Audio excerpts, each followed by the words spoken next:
Uma present Life Story, the story of your life. Ang programang binuo ng pag-ibig, pagmamahal at pagkalinga. Saturday 1 p.m. hosted by Miss Jinky kasama ang ibang Uma host. Ribbon lang kailangan ko dun. Ribbon lang ginagamit ko dun. Oo. Tapos inire-ribbon. Tapos inire-ribbon ko. Ribbon na cake? Basta yun na yun. Hindi ko mag-get. Red ribbon na cake? Yung red ribbon na cake, tinatanggal ko yung ribbon, tapos tinatali ko yung ribbon na yun, napagkakamala niyang teddy bear. Ay.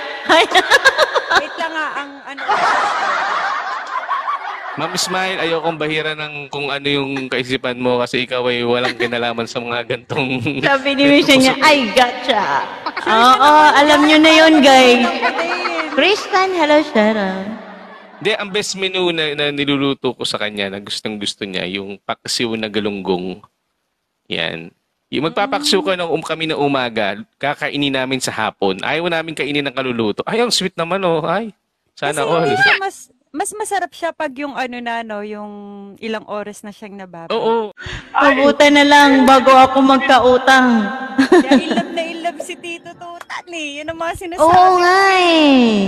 Hindi, ang istorya po kasi niyan, ang istorya niya, nung hindi ko siya gusto, pinuntahan niya yung magulang ko. Ang sabi sa magulang ko, gusto ko na po mapangasawa yung anak niyo. Ba? Nanlaki mo ni Presidente, parang di naniwala. Brother, bilib talaga ako sa'yo. Ang pogi mo talaga, brother. Sabi ni Tinkel, ay. Hi. Hindi. Ever since kasi na naging magjowa kami, ganyan na kami. Asaran, tawanan.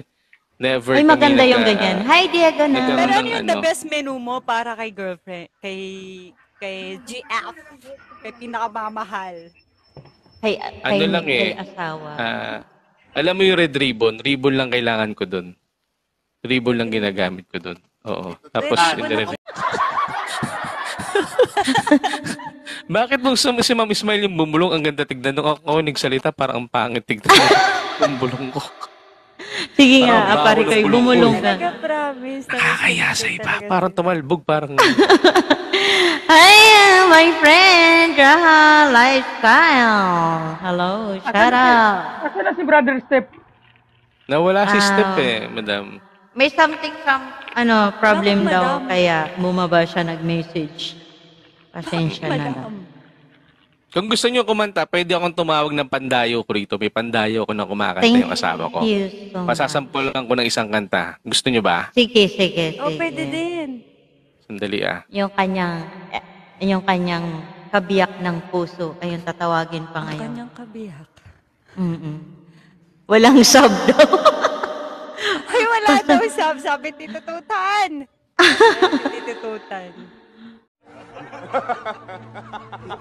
Kasi lagi kang nawawala kaya hindi mo na nalaman na ikaw ang nakabuntis. Friend Raha, hello, hi.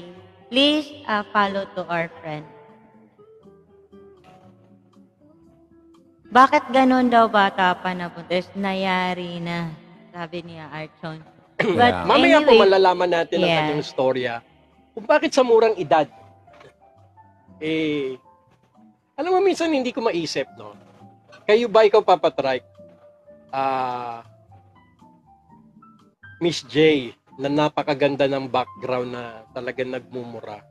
Di ba? ay, mami. Kasalanan ba ng bata o kasalanan ng magulang kung sakali maging batang ina siya? Siguro, depende sa sitwasyon.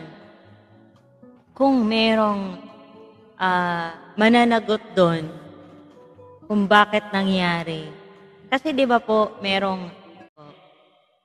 As bilang isang babae, ikaw ba ilang taong ka nang magkaroon ka ng unang anak?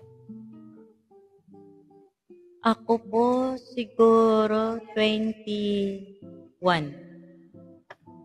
20 or 21. Thank you Mahirap so much, mag-iisang my friend. Mahirap maging isang batang ina, no? Yes. Sa edad mo, normal. Pero yung guest natin, naging ina siya at the age of, ilan nga ba? 13 o 15 ba? Oh. Na habang ang mga kaibigan niya naglalaro pa sa lansangan, Yeah. pero siya, wala siyang kamalayan na buntis na pala siya. At ang may kasalanan nun, Dutch School, ay si